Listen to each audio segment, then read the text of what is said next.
नीलाचल निवासाय नित्याय परमात्मने बलभद्रम सुभद्राभ्याम जगन्नाथाय ते नमः। जगन्नाथ बलदेव सुभद्रा महारानी के।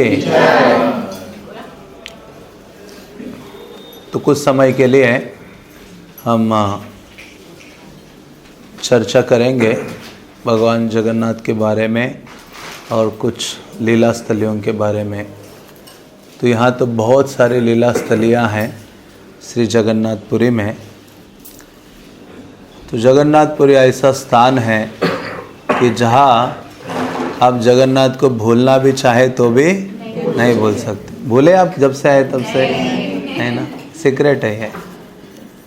तो ये जो जगन्नाथपुरी धाम है, ये जो स्थल है, ये हर समय भगवान जगन्नाथ का स्मरण हमें दिलाता है या बढ़ाता है।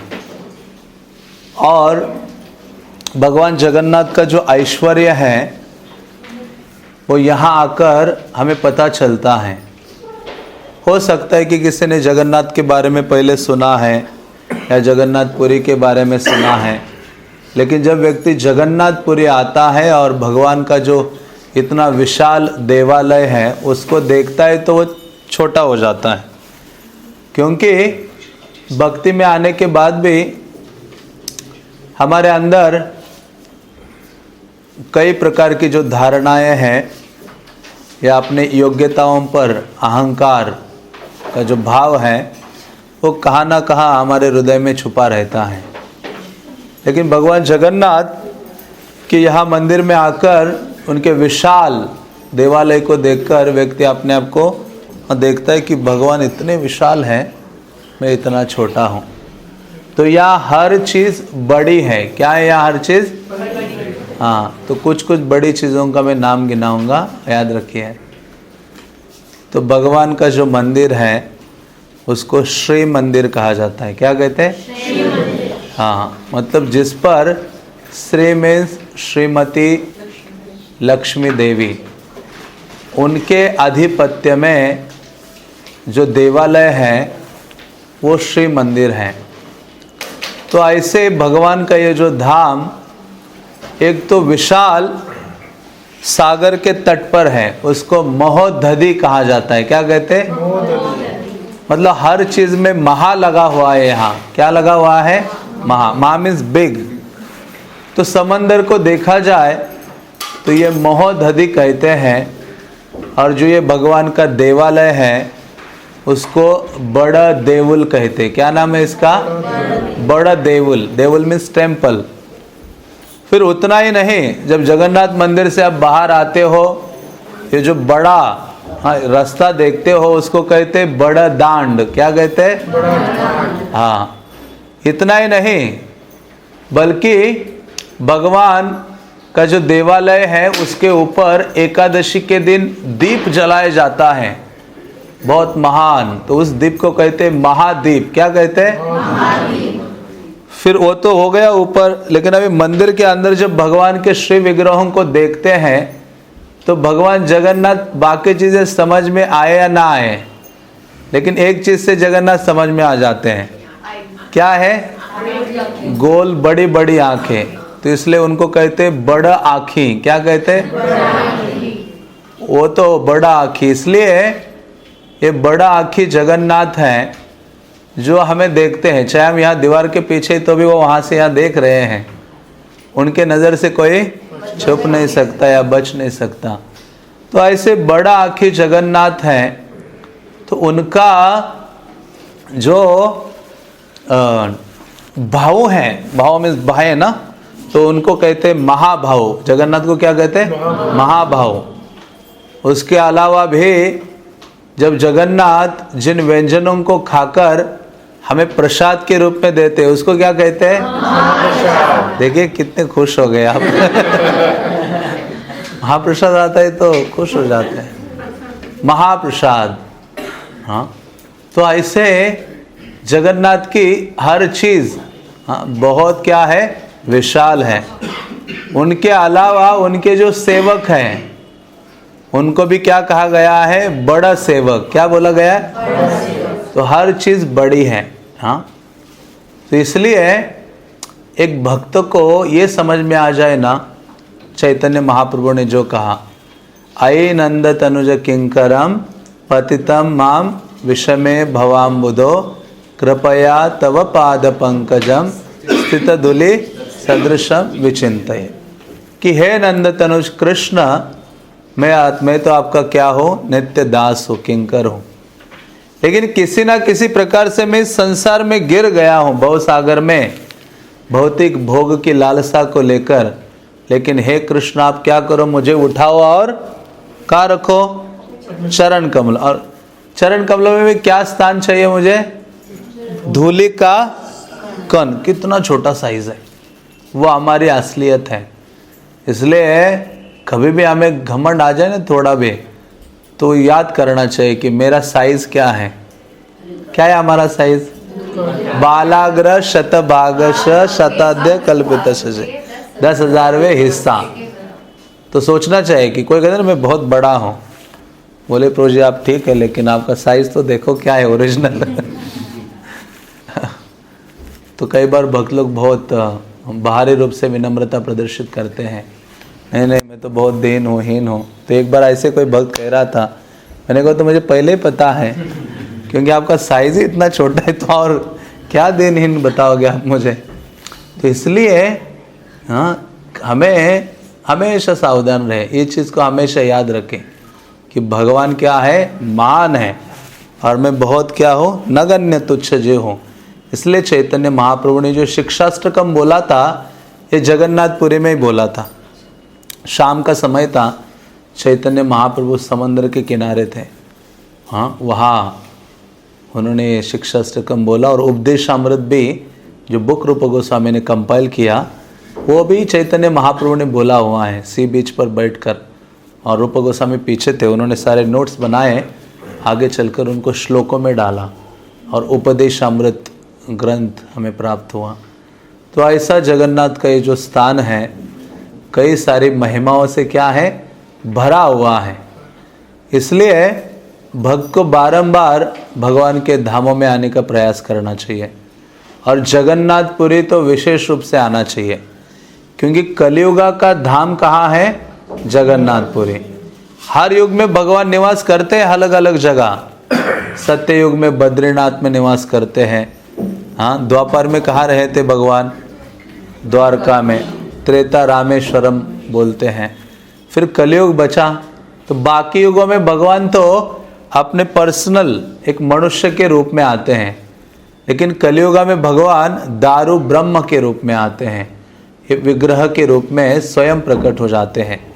इसलिए नारद पुराण में वर्णन आता है, एक श्लोक आता है जिसको मैंने इस किताब के पीछे ही लिख दिया है, जिसमें स्वयं भगवान बोलते हैं, हाँ कहते हैं, प्रतिमाम तत्र ताम दृष्ट्वा स्वयं देवेन निर्मिताम अनायासेन वै यान्ति भवनम में ततो नरा।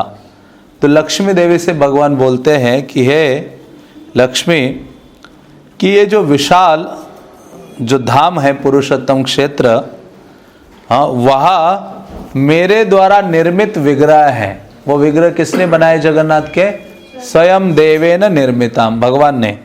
आज महाराज भी बोल रहे थे ना। और वह कहते हैं कि अनायासेन वैयान्ति, बहुत सरलता से व्यक्ति मेरे धाम आ सकता है यदि जगन्नाथपुरी में वो आकर मेरा क्या करता है, दर्शन करता है। इसलिए जगन्नाथपुरी में व्यक्ति आता है तो उसको दो चीज़ें सर्वाधिक करनी चाहिए। कितनी चीज़ें, तो 3 चीज़ें कई बार मैं बोलता हूँ। पहली चीज़ है जितना अधिक हो सके भगवान जगन्नाथ का दर्शन करें। सुबह जब भी आपको मौका मिलता है, अधिक से अधिक किसको देखे, जगन्नाथ को देखे जाए।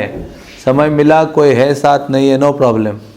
भगवान इतने दयालु हैं, वो रात्रि तक आपका इंतज़ार कर रहे हैं, हाथ लंबे करके खड़े हैं, आ जाओ आ जाओ आ जाओ। हाँ कौन पुकारता है हमें, माँ ही बच्चों को पुकार दे। बड़ा होता तो माँ भी हाथ नीचे रखती है, छोटा होता तो माँ पैसे लेती है बच्चों को। तो वैसे जगन्नाथ जी की जो दया है उसकी कोई सीमा नहीं है। ऐसे हजारों उदाहरण आते हैं उनके भक्तों से संबंधित। तो भगवान जगन्नाथ वहाँ खड़े हैं अपने देवालय में रत्न सिंहासन पर। किस पर है? रत्न सिंहासन, मंदिर के अंदर जो है, जिसके ऊपर बैठे हैं, और वहाँ से देख रहे और हाथ आगे किए कि आओ मुझे मिलो। तो जगन्नाथपुरी में आकर जगन्नाथ के दर्शन एक बार दो बार नहीं, जब भी समय मिले, हाँ मेरे साथ कोई हो नहीं हो, मुझे क्या करना है? हाँ, इसलिए मैंने इनको बोला था मंदिर के नज़दीक रूम बुक करते हैं, जिनको जाना है मैक्सिमम जाओ, जगन्नाथ का दर्शन करो सुबह दोपहर शाम। हाँ, और दूसरी चीज़ क्या करनी चाहिए? आकंठ भोजन। क्या करना चाहिए? हाँ, मतलब कंठ तक जगन्नाथ प्रसाद खाना चाहिए। कंठ तक जगन्नाथ मंदिर जाओ, जो भी प्रसाद है, और दोपहर के बाद फ्रेश प्रसाद निकलता है, आपकी उंगलियां जल जाएंगी 12 के बाद। हमेशा सुबह प्रसाद नहीं होता, होता है प्रसाद, लेकिन वो बहुत कम मात्रा में होता है। वो पंडा लोग, राजा को भेजा जाता है। हाँ, लेकिन जो मास डिस्ट्रीब्यूशन के लिए प्रसाद होता है वो एक ही बार कुक होता है, बड़ा, जिसमें हज़ारों हज़ारों मटके होते हैं। यदि टाइम तो चला गया, लेकिन अब 12 के आसपास यदि चले जाते मंदिर, तो जगन्नाथ जी ऐसे हैं कि अभी बाकी सब विग्रह खाते हैं तो दरवाजे बंद किए जाते हैं, जगन्नाथ जी ने, मैं पा रहा हूँ, आप सामने खड़े होके देखो मुझे। चैतन्य महाप्रभु को बहुत आनंद आता था। आज भी दोपहर को आप जाओगे तो जगन्नाथ जी वहाँ बैठे हैं अंदर गर्भगृह में। गर्भगृह के बाद फिर उनका वो जगह मोहन आता है। उसके बाद जहाँ गरुड़ स्तंभ है उसको नाट्य मंदिर कहते हैं। गरुड़ स्तंभ के पीछे जो और एक छोटा सा प्लेस है उसको कहते हैं भोग मंडप। तो ऐसा मंदिर ये 4 भागों में विभक्त है। तो जो भोग मंडप एंड में है वहाँ उनका भोगा रखा जाता है। और भगवान कहाँ है? गर्भगृह। गर्भगृह, जगमोहन, नाट्य मंदिर और भोग मंडप। तो इतना डिस्टेंस है, वहाँ से खा रहे हैं यहाँ भगवान, और पुजारी यहाँ बैठते ऑफरिंग करने के लिए। तो ये दिन में एक बार यहाँ भोगा लगता है, जो हज़ारों हज़ारों मटके होते हैं, सब चीज़ें होती हैं। और वहाँ 3 पुजारी तीनों के लिए बैठते, जैसे कल वैष्णव महाराज बता रहे थे, वो मंत्राज वगैरह मैंने बुक में डाले हैं, कौन से मंत्र चांट करते पुजारी भोग लगाने के लिए, वो प्रोसेस है और भगवान स्वीकार करते हैं। तो ऐसे भोगा को आप देख सकते हो ऑफरिंग करते हुए, भगवान खाते हुए। तो दोपहर के समय होता है। कल यदि आपको समय है मिला तो आप जाइए और वो भी आप दर्शन कर सकते हैं। तो ऐसे भगवान जो जगन्नाथ है बहुत कृपा प्रदान करते हैं। तो इसलिए जगन्नाथपुरी जब आते हो तो यहाँ शास्त्र कहते हैं कि लज्जा नहीं होनी चाहिए प्रसाद पाने के लिए। वो दूसरे डिवोटी देखेगा तो क्या कहेगा, इतना खाता है। हमें होता है ना, जगन्नाथ प्रसाद मुझे शर्माना नहीं है, जितना हो सके पाते रहो। हाँ, जगन्नाथ प्रसाद पाने से कोई बीमार नहीं हुआ। पुराणों में एक वर्णन आता है, एक बार एक व्यक्ति जगन्नाथपुरी अपने परिवार के साथ आता है, और परिवार के साथ आकर उसको पता चला कि ये जगन्नाथ का प्रसाद तो ये उच्छिष्ट है, वो भगवान खाते, फिर वो विमला देवी खाती है, फिर बाहर आता है, और उसको इतना उसका फेथ नहीं था। हाँ, भक्ति में कौन कितना उन्नत है उसका लक्षण क्या है, कितना फेथ है। कौन उत्तम है, मध्यम है और उन्नत है, उसकी कैटेगरी केवल एक चीज़ पर है, उसका श्रद्धा कितना है। तो ऐसे वो आया अपने परिवार के साथ और उसने सोचा ये क्या है जगन्नाथ, ये सब उच्छिष्ट है, उसको बिल्कुल फित नहीं। उसने कहा जगन्नाथपुरी ये खाऊंगा नहीं, मंदिर की चीज़ है। वो बाहर होटलों में खाते रहता था, होटलों में। फिर दूसरे दिन ही बीमार होना शुरू हो गया। वो उसका परिवार मृत्यु के कगार में आ गए। किसके? इतना जगन्नाथ प्रसाद का अनादर नहीं करना है, शास्त्र कहते हैं। और फिर उसको समझ में नहीं आ रहा था क्या करे। तो किसी उन्नत व्यक्ति से पूछा और उसने कहा ये तो एकमेव कारण है कि आपके अंदर जगन्नाथ प्रसाद का तुमने अनादर किया है, श्रद्धा आदि नहीं है। हाँ, जिसके कारण क्या है, तुम बीमार हो रहे हो। जाओ और वो जगन्नाथ का प्रसाद पाओ। गया पूरा, और पूरा प्रसाद परिवार के साथ खाया तो पूरा स्वस्थ हो गया। ये पौराणों में कथा आती है। तो इस प्रकार से जगन्नाथ प्रसाद ग्रहण करने के लिए सभी लोग क्या होते हैं, लालायित रहते हैं। एक बार अभी रिसेंटली मैं बीच में आया तब 25 से 30 दिन पहले, तो एक विदेशी भक्त अंदर जाना चाह रहा था। इस्कॉन डिवोटी था, मुझे अंदर जाना है, वहाँ तो हिंदूज आर अलाउड, बाकी अलाउड नहीं है, तो उसको जाने नहीं दे रहे थे। तो उस समय कोई एक जगन्नाथ प्रसाद तो बाहर लोग लेके आते हैं ना, तो किसी से गिर गया रोड के उस उधर, और वो उठाए कुत्ते ने मुंह में डाला हुआ था, थोड़ा खा के उसके मुंह से गिरा। और ये एक पंडा वहाँ था और ये विदेशी भक्त भी था, उसको पूछ रहा था कि मुझे अंदर जाना है। तो उसने कहा, उसने भी देखा उस भक्त ने भी कि कुत्ते से मुंह से क्या गिरा हुआ अभी। वो विदेशी भक्त को बोला खाओ, वो खा सकते हो तुम। उसने हाँ करने की उसकी हिम्मत नहीं हो रही थी। उसी समय एक लोकल वैष्णव आया, सिंपल सरल, उसने उसको उठाया और क्या किया, खा लिया। कहते यही कारण है आपको अंदर नहीं जाने दे रहे हैं। इसलिए मैंने लास्ट टाइम किसी आया था, तो किसी वैष्णव से मिल रहा था, तो उन्होंने कहा चैतन्य महाप्रभु ने भी, लेकिन यह ऐसा वर्णन नहीं आ रहा था, किसी ग्रंथ में पढ़ने में नहीं आया, लेकिन चैतन्य महाप्रभु ने भी एक बार जगन्नाथ प्रसाद किसी डॉग ने खा लिया था, उससे गिरा, तो महाप्रभु ने उठ के क्या किया, उसको खा लिया।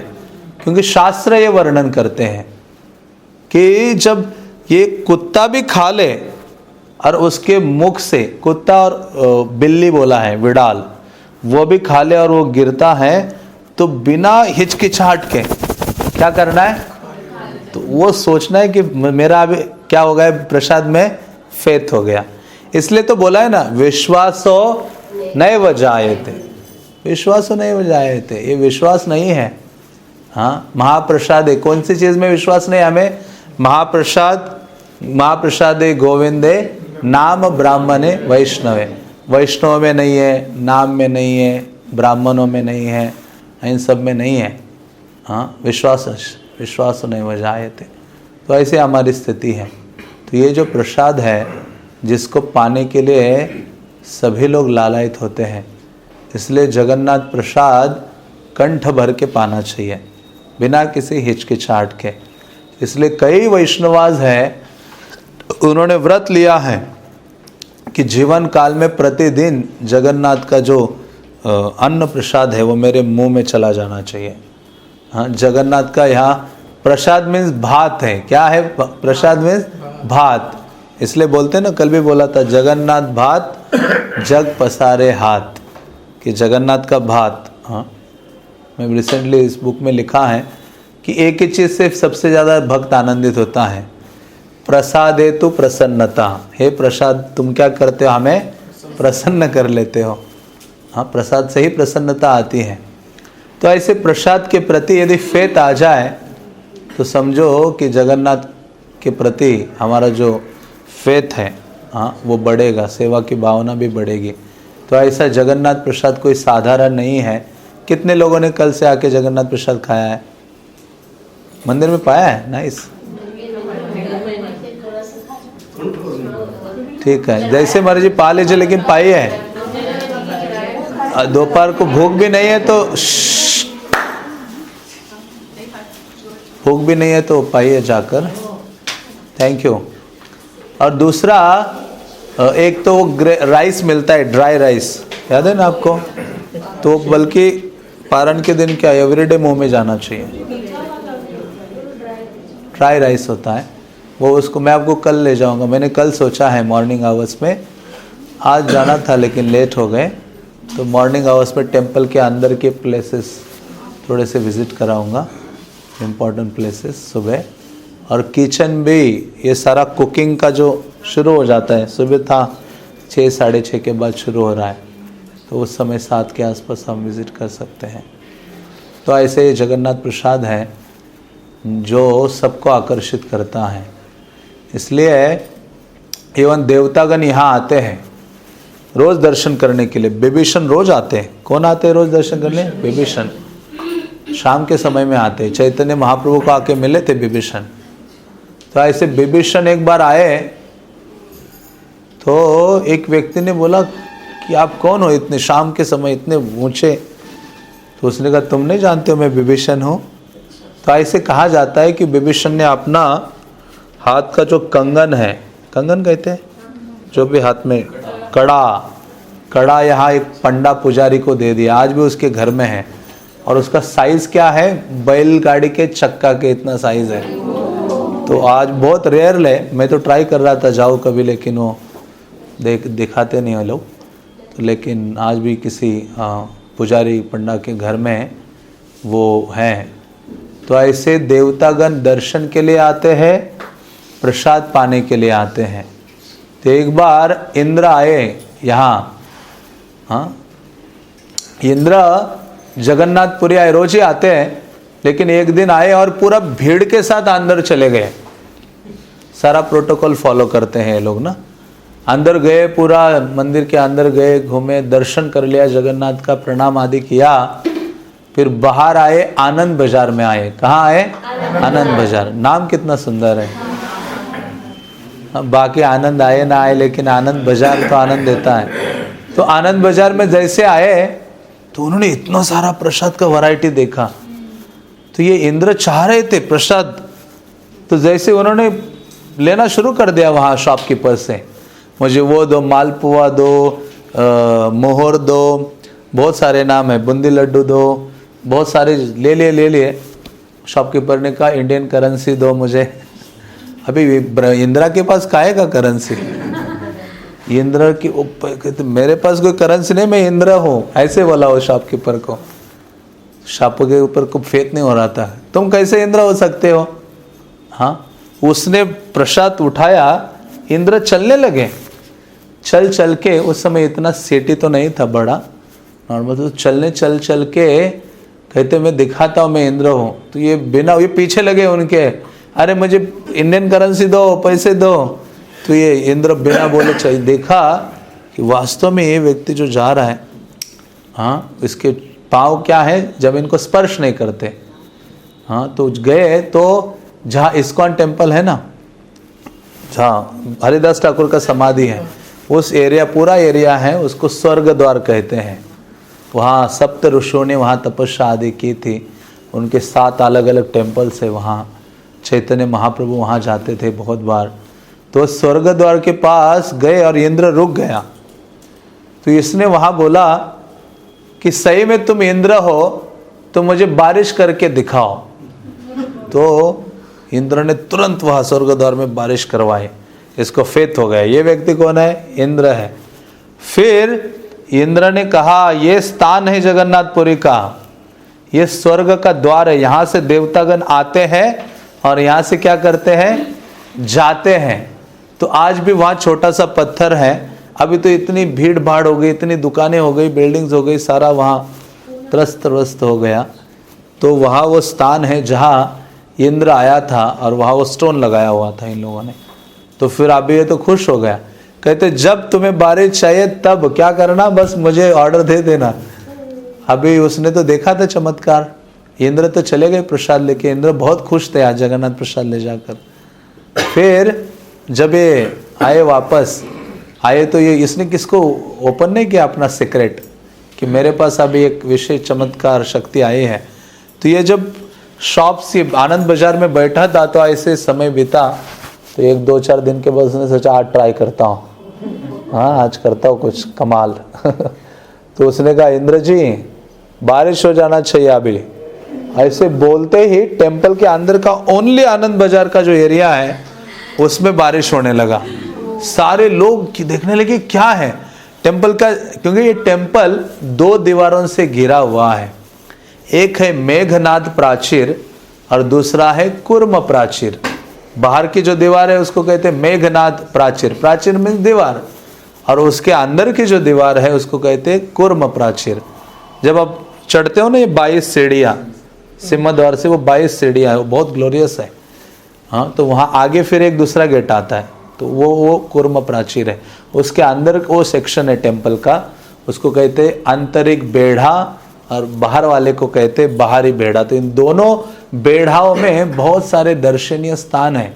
चैतन्य महाप्रभु अंदर वाला जो एरिया था बेड़ा राउंड टेम्पल के बिल्कुल क्लोज, टेम्पल है ना जो मेन स्ट्रक्चर, वहाँ कीर्तन करते थे एवरीडे। अपने सारे टीम को लेके कीर्तन किया करते थे। तो जैसे इसने कहा बारिश आ जाए, तो इतनी बारिश आ गई, पूरा पानी पानी हो गया आनंद बाजार में। तो सब चकित थे। तो पता चला कि यही व्यक्ति है जिसने क्या की है, बारिश की है। तो राजा को पता चला, गजपति महाराज वो आए, आनंदित हो गए। उसको आके क्या किया उन्होंने, वो टर्बन बांध दिया, उसका सत्कार सम्मान किया। उसने कहा उड़ीसा में जब भी बारिश की आवश्यकता होगी उसकी जिम्मेदारी किसकी है, तुम्हारी है। तो ये जगन्नाथ का जो प्रसाद है उसको प्राप्त करने के लिए देवतागण भी आते हैं और चैतन्य महाप्रभु बहुत आनंदित हो जाते हैं यदि किसी व्यक्ति का फेथ जगन्नाथ प्रसाद से होता है।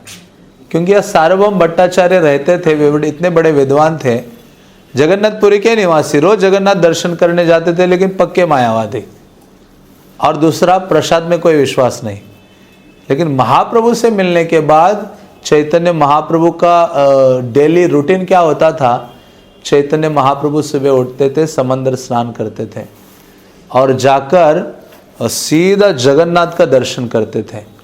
तो जब जगन्नाथ का दर्शन करने जाते थे तो उनके दो भक्त उनके साथ हुआ करते थे। एक का नाम था गोविंद और दूसरे थे काशीश्वर पंडित। क्या नाम था? काशीश्वर पंडित। तो ये दोनों ईश्वरपुरी के शिष्य थे, मतलब चैतन्य महाप्रभु के गुरु भाई थे। तो जब ये दोनों आए तो महाप्रभु ने कहा नहीं, अपने गॉड ब्रदर से सेवा नहीं लेनी है, लेकिन फिर भी उनके गुरु ने कहा था इनकी सेवा करो। तो महाप्रभु ने कहा ठीक है, गुरु आदेश है। तो महाप्रभु सेवा लेते थे उनसे। तो गोविंद चैतन्य महाप्रभु की पर्सनल सेवा करता था, उनको प्रसाद, उनकी केयर करना, बहुत सारे उनके साथ होता था हमेशा। और काशीश्वर पंडित बॉडी से बहुत हट्टे कट्टे थे, बहुत ऊंचे, महाप्रभु के हाइट के। महाप्रभु का हाइट कितना था? 7 फीट। जितना हाइट महाप्रभु का है उतने हाइट के जगन्नाथ है। जगन्नाथ का जो हाइट है अंदर वो भी उतना है जितना महाप्रभु का हाइट था। तो ऐसे काशीश्वर पंडित, क्योंकि बहुत भीड़ होते थे, तो काशीश्वर पंडित का सेवा था कि आगे आगे चलना, लंबे लंबे हाथ थे, ऐसे भीड़ को साइड में कर दे, चल निकलो महाप्रभु आ रहे हैं। हाँ, तो महाप्रभु को महाप्रभु बोलते थे। चैतन्य महाप्रभु का नाम नवद्वीप में महाप्रभु नहीं था, यहाँ आकर उनको क्या बोला गया? महाप्रभु। क्यों? क्योंकि महाभाव का जो आस्वादन है चैतन्य महाप्रभु ने यहाँ किया था। क्योंकि चैतन्य महाप्रभु राधा रानी के मूड में है, कॉन्शियसनेस में। राधा रानी किसको देखना चाहती है? कृष्ण को। इसलिए जगन्नाथ कृष्ण है। और ऐसे कृष्ण भी वहां मैड हो गए हैं, वो भी किसको देखना चाहते हैं? राधा रानी को। ये जो जगन्नाथ का फॉर्म है उसका मूल कारण है कि वो राधा रानी के प्रेम में डूब गए हैं या पागल हो गए, इसलिए उनकी ऐसी विचित्र अवस्था हो गई है कृष्ण की। और वही चैतन्य महाप्रभु कृष्ण होने के बावजूद भी राधा रानी के भाव में है, लेकिन वो कृष्ण को देखने के लिए लालायित है। हाँ, तो ऐसे ये स्थान बहुत महत्वपूर्ण है। ये महामिलन क्षेत्र है, दोनों का मिलन है, राधा रानी के भाव का और कृष्ण के भाव जो राधा रानी के प्रति है, इसलिए इसको विप्रलंब क्षेत्र भी कहते हैं। हाँ, तो ऐसे चैतन्य महाप्रभु यहाँ निवास करते थे और काशीश्वर पंडित के साथ रोज टेम्पल में दर्शन करने जाते थे। और जाने से पहले जहाँ सिंहद्वार है ना, उसके दरवाजे के पीछे एक गड्ढा था जिसमें रोज महाप्रभु चरण धोते थे। अभी भी हम धोते कि नहीं वहाँ चरण? तो ये महाप्रभु के समय से है सारी चीज़ें। तो लेकिन अभी जहाँ हम धोते वहाँ नहीं, उस समय तो ये सब ये नहीं था, पाइप्स और पानी बह रहा है। तो वह गड्ढा होता था, उसमें पानी था और महाप्रभु के चरण वहाँ धोते थे। फिर जैसे महाप्रभु चरण रखे ना गड्ढे में धो देते थे तो भक्तों की भीड़ लग जाती थी। किस लिए? चरणामृत। महाप्रभु खड़े हो जाते थे, किसी को पीने नहीं देना। फिर देखा कि एक बार एक बंगाल से भक्त आया था, उनका नाम मुझे याद नहीं आ रहा है। तो वो जब आए थे, वो ऐसा भक्त था, मतलब जिसका फेथ वैष्णव के प्रति, वैष्णव का उच्चिष्ट, वैष्णव के चरण की धूली, हाँ, इसके प्रति बहुत अधिक था। वो भक्त ऐसा कमाल का था कि वो अलग अलग भक्तों के पास जाता था, कुछ खाद्य पदार्थ प्रसाद आदि लेके, और उनको कहते प्रभु जी आपके लिए सब प्रसाद है। हाँ, और वो खा लेते थे तो उसका उच्चिष्ट जब वो पाते थे। तो एक बार एक ये जो डिवोटी है एक परिवार के घर गए, मैंगो सीज़न था, बहुत सारे टोकरी भर के मैंगो ले गए और उनको दे दिया कि आपके लिए मैंगोज़ में लाया हो। तो जो पति पत्नी थे उनको पता था कि ये मैंगो खिलाएंगे लेकिन गुठलियाँ ये खाएंगे, हाँ मतलब उच्चिष्ट सारा खाएंगे। तो उन्होंने कहा कि आप ठीक है, हम इसको स्वीकार करते हैं। तो ये जो डिवोटी उनके घर से बाहर आकर एक पेड़ के पीछे छुप गए कि कब वो मैंगो खाएंगे और गुठलियाँ बाहर फेंकेंगे। जैसे गुठलियाँ बाहर फेंकी, ये वैष्णव जाकर क्या किया, सारा उच्चिष्ट खा लिया। मतलब इतना फेथ वैष्णव उच्चिष्ट में। तो ये कोई नोट नहीं किया था, ये किसने नोट किया था जगन्नाथपुरी में? चैतन्य महाप्रभु ने। और ये कहाँ हो रहा था? बंगाल में। तो जब वो भक्त यात्रा में आया यहाँ पुरी और चैतन्य महाप्रभु के संग फिर सारे भक्त मंदिर दर्शन करने के लिए जा रहे थे, महाप्रभु ने कहा किसी को नहीं देना, बाकी भक्तों को, एक भक्त का ही इस पर अधिकार है। कौन थे वो? उनका नाम याद नहीं, उनका इनको पीने दो।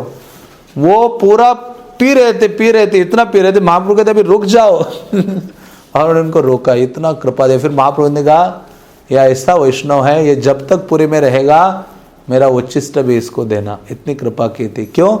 क्योंकि वैष्णव धूलि, पदजल और उच्चिष्ट, इन पर उनका बहुत फेथ था उस डिवोटी का।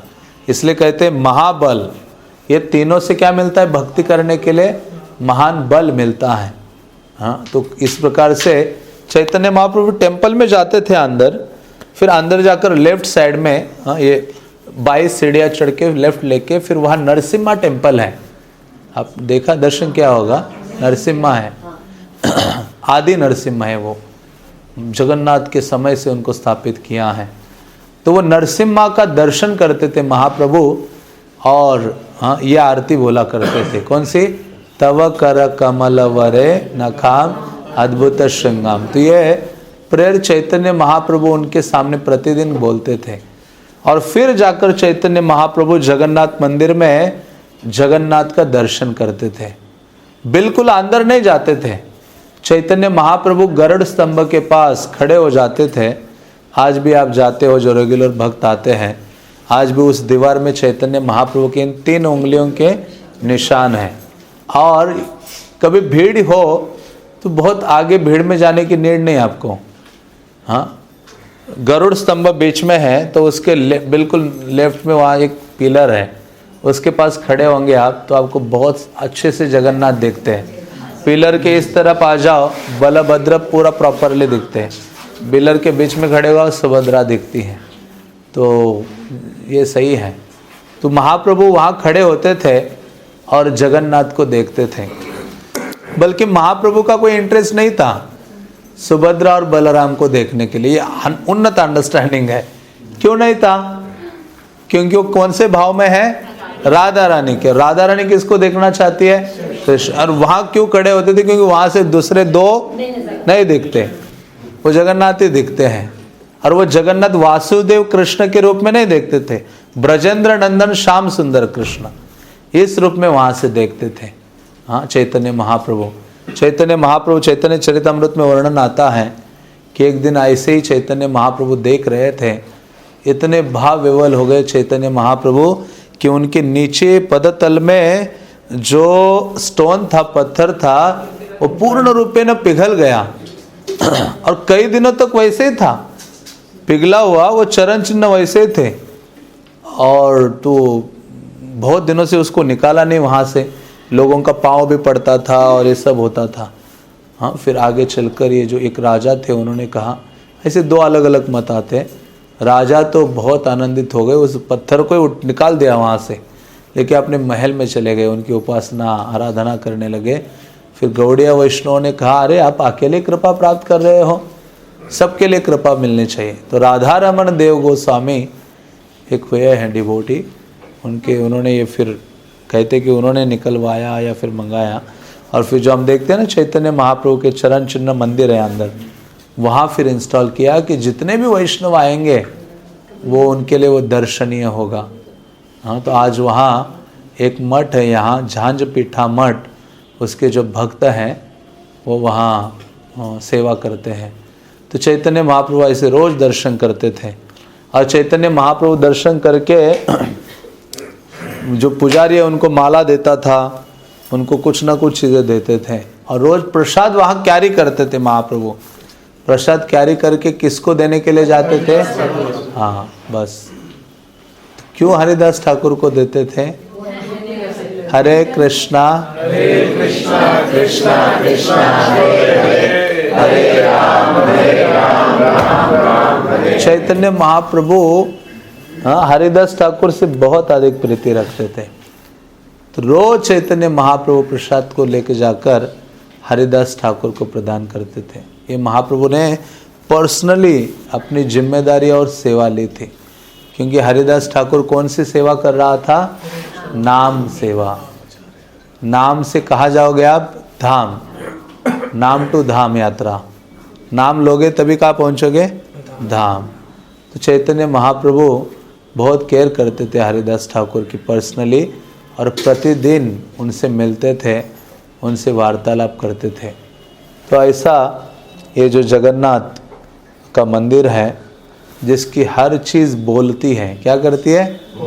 हाँ, वहाँ की हर चीज़, दीवारें हो, छोटे छोटे टेम्पल्स हो, हर चीज़ हमें जगन्नाथ का स्मरण कराती है, और जगन्नाथ के प्रति जो हमारा फेथ है उसको बढ़ाती है। तो ऐसा जगन्नाथ जी का ये धाम, ये जो देवालय है, ये 1100 साल पुराना है। कितना? 1100 साल एग्जैक्टली। हाँ, तो उन राजाओं ने बनाया है, क्योंकि महाराज इंद्रद्युम्न ने जब टेम्पल बनाया था वो तो सत्ययुग में करोड़ों करोड़ों साल बीते। उसके बाद उसी स्थान में मंदिर बनते रहे सारे। कितने बने कुछ को पता नहीं है, कितने आए मंदिर, कितने टूटे, नए बने। हाँ, और ये फाइनली ये जो बना है 1100 साल पहले, वो भी केवल जगमोहन और टेम्पल बना था। जो गरुड़ स्तंभ वाला मंदिर है वो नहीं था। फिर बाद में अलग अलग राजाओं ने वो ऐड किया। फिर जब शंकराचार्य आए तो उन्होंने देखा अब भोग लगाने की और बड़ी व्यवस्था होनी चाहिए। तो जो गरुड़ स्तंभ है उसके पीछे जो एक हॉल है, भोग मंडप, वो शंकराचार्य ने बनवाया। शंकराचार्य वहाँ रहते थे अंदर। फिर शंकराचार्य ने जब कंस्ट्रक्शन कंप्लीट हुआ तो वो जाकर वहाँ, गोवर्धन मठ है उनका, वहाँ निवास करने लगे। तो भक्ति सिद्धांत सरस्वती महाराज हमेशा गरुड़ स्तंभ के पास खड़े होकर जगन्नाथ का दर्शन करते थे। किसी ने पूछा आप क्यों जगन्नाथ के पास, गरुड़ा के पास खड़े होकर दर्शन करते हो? हाँ, क्यों यहाँ खड़े होते हो? तो भक्ति सिद्धांत महाराज बहुत विनम्र थे। वो कहते हैं कि मैं तो, हमारी क्या योग्यता है कि भगवान जगन्नाथ मुझे देखें। हाँ, भगवान तो अपने प्रिय भक्तों को देखने में आनंद लेते हैं। हाँ, देखो जब द्वारका यात्रा में गए थे 2 लोग, कौन गए थे द्वारका यात्रा में? फेमस द्वारका यात्रा याद नहीं आपको? अर्जुन और दुर्योधन। कब गए थे? आप तो बिल्कुल शांत हो गए थे।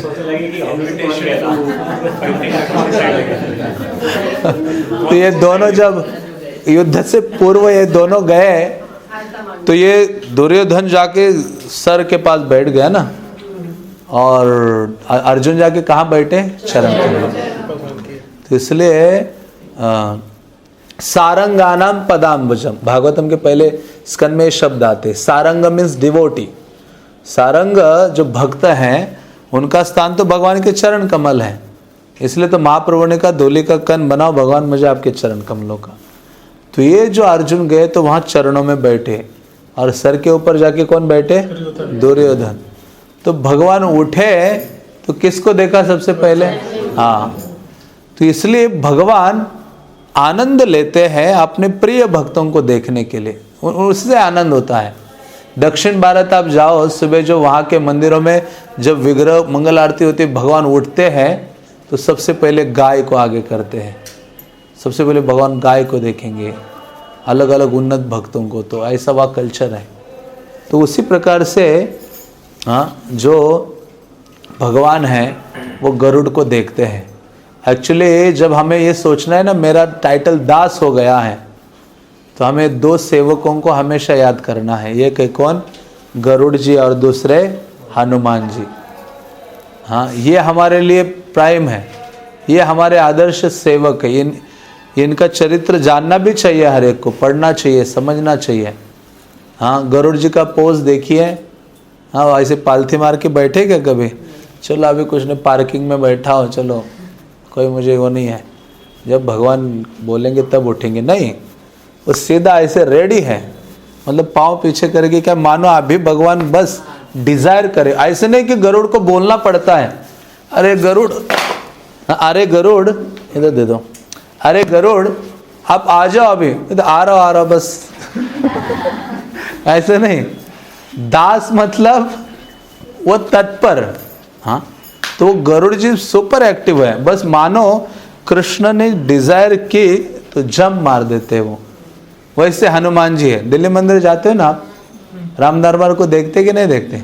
कई बार कई भक्त बड़े होते, नहीं हम तो कृष्ण के भक्त हैं, राम दरबार ठीक है हल्का फुल्का है, कुछ होते हैं ना भावुक भक्त, तो वहाँ जाके हनुमान जी को देखना चाहिए। किसको देखना चाहिए? हाँ, हनुमान जी कैसे बैठे, प्रसाद पाने की मुद्रा में है। कौन सी मुद्रा में है? सेवा, बस वो विशेषता है। इसलिए मैं अभी आया था यहाँ, तो मैंने कितने सारे हनुमान टेम्पल्स को विजिट किया। पूरे में इतने 8 हनुमान है, कितने अष्ट महावीर, कितने महावीर है? अष्ट। मुझे तो इतना आनंद आया, सब जगह वहाँ के स्टोरी सुने जाके। वहाँ पुजारी को बोला, महाशय मुझे कुछ कथा बताओ। तपस्वी हनुमान, कान फटा हनुमान, बहुत सारे हनुमान हैं यहाँ। बेड़ी हनुमान, बेड़ी हनुमान दूर है यहाँ से, समंदर के किनारे, तो बेड़ी हनुमान का कथा बताता हूँ आपको उस बहाने। तो ये जो हनुमान जी हैं, हनुमान जी तो वैसे राम के डिवोटी है ना। हाँ, तो ये, लेकिन जब इनकी शादी हो गई, जगन्नाथ जी की शादी किससे हुई? लक्ष्मी देवी से, पत्नी है ना उनकी। हाँ, और उनका ससुराल भी इधर ही है। जगन्नाथ जी अपने घर में नहीं रहते, किसके घर में है? मतलब क्या कहते, पत्नी के घर जमाए हैं। आप जाओगे बेड़े हनुमान के सामने, वरुण देव का, क्योंकि लक्ष्मी किसकी पुत्री है? वरुण की है ना, समुद्र उनके फादर, लक्ष्मी वहाँ से प्रकट होती है। तो समंदर के किनारे बहुत सुंदर मंदिर है, उसका नाम ही लिखा है बड़े अक्षर, गवर्नमेंट ने भी लिखा है, जगन्नाथ का ससुराल, वहाँ लिखा हुआ है। तो जगन्नाथ का, तो यहाँ भगवान लक्ष्मी के यहाँ निवास करते हैं। तो ये जो समंदर है, ये क्या करता था, अपनी सीमा उल्लंघन करके पूरा पूरे में ऐसे पानी बहा देता, इधर आ जाता था। लोगों के उस समय कोई बड़े बड़े महल तो नहीं थे, कुटिया वगैरह होती थी, वो सारे जलमग्न हो जाते थे, भक्त लोग परेशान होते थे। एक दिन पूरा जगन्नाथपुरी के लोग गए, जगन्नाथ जी क्या लगा के रखे, आप यहाँ हो, हमारी कोई केयर नहीं है, ये समंदर आता है आप होने के बावजूद भी, जब चाहे तब अंदर घुसता है, सारा हमारा घर तोड़ देता है, जलमय कर देता है, आपको कुछ करना होगा। जगन्नाथ ने सोचा, अच्छा भक्तों ने इतना बोला है डांट के, तो मुझे किसी को सेवा में लगा देता। हम बोलते हैं ना किसी को सेवा, चलो आप ये सेवा करो। उनको याद आ गई, किसकी याद आ गई? हनुमान जी की। हनुमान समंदर को क्रॉस करते, बड़े बड़े काम करते, उनको क्या है इसको रोकने के लिए। तो हनुमान जी को कहा ये अंदर नहीं आना चाहिए। हनुमान को खड़ा कर दिया भगवान ने। जब तक हनुमान खड़े रहते थे वो अंदर नहीं आता था। लेकिन हनुमान जी रहे north Indian. North Indian means वो उनको अयोध्या, हाँ, और अयोध्या में क्योंकि यहाँ हनुमान जब तक रहे, उन्होंने देखा यहाँ बार बार भाती खाना पड़ता है। हाँ, कितना खाओ, चावल दाल और ये सब चीज़ें। हनुमान को लड्डू याद आ रहे थे, बूंदी के लड्डू। किसके? बूंदी के। हनुमान को अयोध्या के बूंदी के लड्डू याद आ रहे थे। फिर हनुमान ने सोचा कि फिर क्या हो गया, ये एक दिन क्या हो गया, जब ये सेवा करते करते हनुमान जी रुक गए और रात को गायब हो गए। मतलब अभी कई दिनों तक अच्छा चल रहा था, पानी नहीं आ रहा था, सारे पुरीवासी बहुत खुश थे। लेकिन एक दिन आ गए ना समंदर अंदर, फिर से वो सारे पुरी निवासी गए जगन्नाथ को। आपने तो वचन दिया था, प्रॉमिस किया था ये नहीं आएगा, फिर से आ गया। फिर इन्होंने सोचा ये सेवक कहाँ चला गया, उसको बोला था वहाँ बैठे रहने, खड़े रहना। हाँ, तो गए तो देखा हनुमान जी गायब है। हनुमान को पूछा, भगवान ने क्लास लेना शुरू किया, कहाँ हुआ, कहाँ गए थे? कहते भगवान आपका भात खा खा के मैं तंग हो गया, मुझे अयोध्या से सीता देवी के हाथ के लड्डू याद आ रहे थे बूंदी के, रात को वहाँ पहुँच गया। उनको क्या है, फ्लाइट बुक करनी पड़ती है क्या? हमारे जैसी फ्लाइट डिले नहीं होगी उनके, हनुमान की डिज़ायर क्या, मारे जंप। तो वहाँ फिर जगन्नाथ ने अपने सेवकों को बुलाया कि हनुमान जी की व्यवस्था करनी पड़ेगी। किस चीज़ की? प्रसाद की। तो तब से जगन्नाथ प्रसाद में बूंदी का लड्डू ऐड हो गया। मैं जब भी पूरी आता हूँ जरूर बूंदी का लड्डू खा के जाता हूँ। किसकी याद में? हनुमान की याद में। छोटे छोटे लड्डू हैं, अभी भी मिलते हैं वहाँ। तो ऐसे कितने सारे प्रसाद हैं, कितनी सारी कथाएं हैं। हाँ, मैं तो वो मेरा बोला ना, खाजा प्रसाद है ना, खाजा प्रसाद, उसका भी बोला था मैंने। खाजा प्रसाद का जो रेसिपी है, थोड़ी देर में, अभी नहीं, कथा के बीच में कोई उपद्रव नहीं, उपद्रव नहीं, जगन्नाथ प्रसाद। तो लेकिन फिर भी खाजा, ये जो रेसिपी है ये ओन्ड बाय लॉर्ड जगन्नाथ, मतलब किसने उस रेसिपी को लिखा है? जगन्नाथ ने। तो जगन्नाथ को वो रेसिपी अपने हृदय में प्रकट हो गया उनको क्या प्रकट होना, वही सबके सोर्स हैं, उनकी ये लीला है। उनको ना ये रेसिपी आ गया और खाने की बहुत डिज़ायर हो गई, क्या करो क्या करो क्या करो। तो एक शायद कोई मुस्लिम भक्त या जो भी कोई एक डिवो, बाहर ही गेट के बाहर ही एक भक्त के गए सपने में। उनके लिए कितना इजी है, कुछ करवाना है तो क्या करो, हमें तो निवेदन करना होता है, प्रभु जी क्लास में जाना है, आप आइए, प्रसाद भी खिलाते, हरि नाम लेना, कितनी चीज़ें करनी होती है। हाँ, फिर प्रसाद भी बोलना पड़ता है। तो वहाँ जगन्नाथ जी उनके सपने में गए और रेसिपी पूरा बोल दिया, ये बना, ये करना है, वो करना है, फिर तलना है उसको। तो उसने पूरा प्रॉपरली वैसे किया।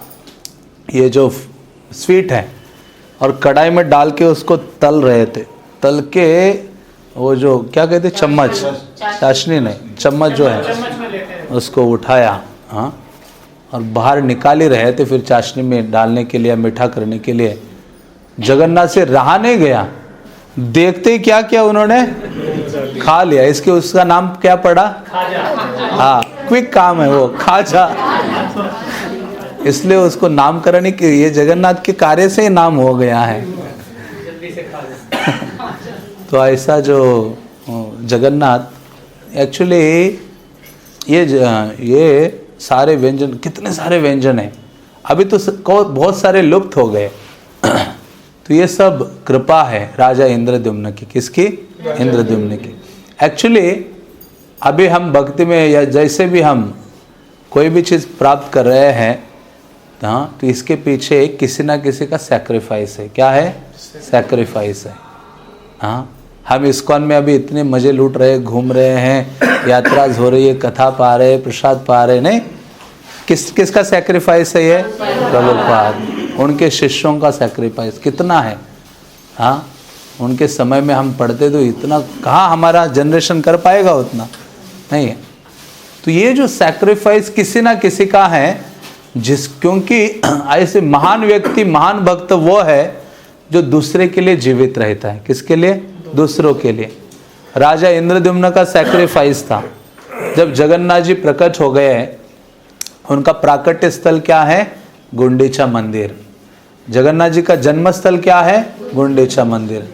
उस समय गुंडीचा मंदिर बना नहीं था। इंद्रद्युम्न महाराज जब यहाँ आए पुरी में, तो वो जो जगह गुंडीचा टेम्पल है, वहाँ उन्होंने यज्ञ किया। उसको महावेदी कहा जाता है। क्या कहते हैं? महावेदी। जहाँ लगभग 1000 अश्वमेध यज्ञ किए, उसमें से नरसिम्हा प्रकट हो गए। और वहाँ ही फिर ये जो लक्कड़ मिले थे समंदर में, जो बह के आए थे, उनको लाके उधर महावेदी में रखा गया, उधर ही और रूम्स के अंदर। और वहाँ ही क्या हो गया था, आज सुबह आवाज़ सुने, टिक टिक टिक, महाराज बोल रहे थे ना, ये आवाज़ कहाँ सुनाई दे रही थी? गुंडीचा मंदिर में। वो उनका स्थान था जहाँ जगन्नाथ जी को कार्य किया जा रहा था, वो उनका जन्म स्थल है। इसलिए जगन्नाथ कहते हैं साल में एक बार कहाँ जाना है, मेरे जन्म स्थल, बर्थ प्लेस, क्योंकि वहाँ मेरी मौसी रहती है। क्या है उनके मौसी का नाम? गुंडीचा। तो भगवान इनके लिए प्रकट हुए थे, इंद्रद्युम्न के लिए। और जैसे प्रकट हो गए, भगवान तो बहुत ही खुश थे और इनको कहा इंस्टॉलेशन के बाद कि कुछ मांगो। हम सुनते हैं ना, उन्होंने 3 चीज़ें मांगी। इंद्रद्युम्न ने कहा कि हे कृष्णा, हाँ मुझे क्या है, सबसे पहले संतान नहीं चाहिए। हाँ, इतना मेरा मंदिर और इतना ऐश्वर्य है, तो क्या करेगा, वो कहेगा ये मेरे बाप का मंदिर है, सारा मिसयूज करेगा, प्रॉपर्टी का, धन का, कृष्ण का ही धन है, सब चीज़ों का दुरुपयोग करेगा, इसलिए मुझे संतान नहीं चाहिए। तो आज तक जितने राजा हुए हैं किसी को संतान कोई नहीं है। अभी जो राजा हैं उनका नाम भूल गया मैं, दिव्य सिंह देव 3rd या 2nd ऐसे कुछ है। तो वो भी, क्योंकि किसी भी जो भी राजा होगा पुरी का, उसको संतान नहीं होगी, एक पुत्र नया क्या करना होता है, उनको गोद में लेना पड़ता है, दत्तक लेना पड़ता है, फिर वो आगे का किंग होता है। तो उन्होंने कहा मुझे संतान नहीं चाहिए। तो भगवान ये सुन के ही आंखों भर गए भगवान के। और वैसे क्योंकि स्त्री जो होती है ना, पत्नी को लगता है ना संतान चाहिए, लेकिन वर तो मांग लिया था इन्होंने, इंद्रद्युम्न ने सबके सैक्रिफाइस किया था। लेकिन जब उन्होंने भगवान ने गुंडीचा का चेहरा देखा तो थोड़ा सा छोटा हो गया था, दुखी हो गए, वो बोली नहीं कुछ। लेकिन उन्होंने कहा हे माँ, आपको इतना दुखी होने का कारण नहीं है। हाँ, ये संसार के संतान क्या, अभी हम कितने संतान है तुम्हारे? 3, जगन्नाथ, बलदेव, सुभद्रा। हाँ, मैं हर समय आपके पास आऊँगा। इसलिए 9 दिन की ये यात्रा होती है, नव यात्रा भी कहते हैं उसको, रथ यात्रा को। भगवान जगन्नाथ ये श्री मंदिर को छोड़कर गुंडीचा में जाते हैं, अपनी मौसी को आनंद, माँ की बहन को क्या कहते हैं, मौसी कहते हैं ना, उनको आनंद देने के लिए जाते हैं। इसलिए शास्त्र कहते हैं आप 1000 बार इस जगन्नाथ मंदिर में दर्शन करोगे जगन्नाथ का, और केवल गुंडीचा में 1 बार करोगे तो सेम लाभ है आपको। तो बहुत ग्रेट है माना जाता है। हाँ, क्या माना जाता है, गुंडीचा में 1 बार जगन्नाथ को देखना। जब 9 दिन के लिए आते हैं, वो 7 दिन अंदर रहते हैं वो लगभग। तो ऐसे इंद्रद्युम्न ने मांगा था उनसे। और दूसरी चीज़ मांगी थी कि हे भगवान, आपके मंदिर के जो किवाड़ है वो कभी बंद नहीं होने चाहिए, अधिक से अधिक मात्रा में खुले रहने चाहिए। हाँ, तो इसलिए जगन्नाथ जी हमेशा दर्शन देते हैं, अधिक से अधिक समय में वो दर्शन देते हैं। इसलिए अधिक से अधिक, जैसे मैंने शुरुआत में कहा कि जब तक आप पुरी में हो विचार नहीं करो, टाइम मिल गया जाओ जगन्नाथ को देखो, कुछ अष्टकम ले जाओ, उनके सामने चांट करो, कोई प्रेयर ले जाओ, चांट करो, प्रणाम करो, और थोड़ा सा देखो, सारे दीवारें देखो, वहाँ कितने सारे पास टाइम के स्टैचूज हैं, कितनी चीज़ें हैं। हाँ, हम जाते और घूम भाग के आ जाते हैं। हाँ, जाए और टाइम स्पेंड करो टेम्पल में भी, वैसे ही चांट करो बैठकर, नील चक्र को देखो, जब पताका है, बहुत सारी चीज़ें हैं। हाँ, जिसके द्वारा क्या होगा, हृदय बहुत विमल हो जाता है, और फिर हमारा हृदय हम क्या करते हैं, यहाँ छोड़ के चले जाते हैं। हाँ, तो यहाँ हृदय रहेगा तो हम बार बार याद कौन से आएगी, जगन्नाथ जी की आएगी। इसलिए ऐसा 2 चीज़ें मांगी। और तीसरी चीज़ उन्होंने कहा, भगवान आपकी जो हाथ की उंगलियां हैं वो हमेशा गीली रहनी चाहिए। हाँ, गीली रहनी चाहिए, उसका मतलब है आप पूरे दिन क्या करो, प्रसाद पाते रहो, खाते रहो, खाते रहो, खाते रहो। तो इंद्रद्युम्न की ये कृपा थी, सैक्रिफाइस था। हाँ, जिन्होंने सब जीवों के लिए ये जो कृपा है प्रदान की थी राजा इंद्रद्युम्न ने। बल्कि उन्होंने अपना पूरा देश छोड़ के आ गए, अवंती। हाँ, उज्जैन राजा, मालवा देश के राजा हैं इंद्रद्युम्न। उन्होंने जैसे पता चला भगवान यहाँ निवास करते, उसी क्षण छोड़ दिया नगरी, अपने पत्नी सबके साथ आ गया, उसके बाद कभी गए नहीं। तो जगन्नाथ को उन्होंने अपना बनाया, और उनकी कृपा से अब हम दर्शन कर पाते हैं, प्रसाद ग्रहण कर पाते हैं। हाँ, ये सारी चीज़ें उनका सैक्रिफाइस है। तो उसी प्रकार से हम भक्ति में होते हैं तो हमसे संबंधित भक्तों का हमारे लिए क्या है, हमेशा सैक्रिफाइस है, वो याद रखना चाहिए। कई बार होता है हम यात्रा में आते हैं, यात्रा लीडर बेचारा अरेंज करते करते थक जाता है, कभी हम ग्रेटफुल नहीं होते कि उनको, कई बार उनको दर्शन नहीं होता, कई बार प्रसाद भी नहीं मिलता, हाँ कई बार तो सीट ही नहीं मिलता यात्रा लीडर को, तो वह नीचे बैठना। मैं कई यात्राओं में आया हूँ ना, तो पता है हम सब चीज़ों के लिए लड़ाई करते हैं नहीं, लेकिन एक व्यक्ति लड़ाई नहीं कर सकता, ऑर्गेनाइज करने वाला जो व्यक्ति है वो किससे लड़ाई करेगा। हाँ सबको करना होता है, अरेंज करना होता है। तो इसलिए हमारा भी ये भाव होना चाहिए, जब धाम में आते हैं, भक्तों के संग में आते हैं तो हमेशा सेवा करने का प्रयास करें एक दूसरे की या भक्तों की। जब भी आते हैं वो अपॉर्चुनिटी हम मिस नहीं करें। और जगन्नाथपुरी में इन दो चीज़ों को अधिक से अधिक करने का क्या करो, आप प्रयास करो। तो ऐसा ये धाम है और यहाँ की कई सारी लीलाएं हैं, कई सारे स्थान हैं। हरे कृष्णा कृष्णा कृष्णा हरे हरे, हरे राम राम राम हरे हरे। हाँ तो आप लोग गए थे और किसी स्थान में? तो जो आपने कहा था 2 चीज़ें हैं जो हमें करनी चाहिए, बट मैं 3 चीज़ें बताऊंगा। तीसरी चीज़ क्या थी? श्रवण, वो मिस हो गए। जैसे आज भी महाराज ने कहा था ना, क्या करना चाहिए, श्रवण करना चाहिए। एक्चुअली तब तक रिवील नहीं होता और तब तक हम घुसते नहीं हैं धाम में जब तक हम क्या नहीं करते, श्रवण नहीं करते।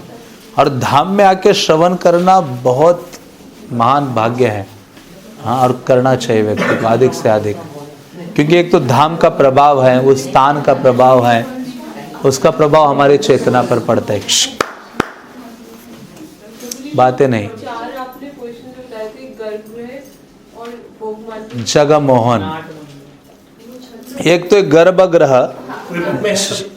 मैं बुक से ही बोल रहा हूँ हर चीज अब मैं जो भी बोल रहा हूँ वो बुक की चीजें अभी पढ़ मैंने खुद पढ़ के रिपीट सी हो गई है। तो मैं तो सोच रहा हूँ कोई भी पढ़ेगा वो पूरे घंटे बोलता रहेगा, सब लेक्चर देगा। वो मंदिर के बारे में बोलेगा, जग मोहन के बारे में बोलेगा, कथाएं, नाट्य मंदिर के बारे में क्या क्या हुआ वो भी दिया मैंने। हर नाट्य मंदिर में क्या लीलाएं हुई वो भी दिया है, जगह मोहन में क्या हुए। तो मतलब बुक आ गए तो मेरी आवश्यकता नहीं रहेगी अभी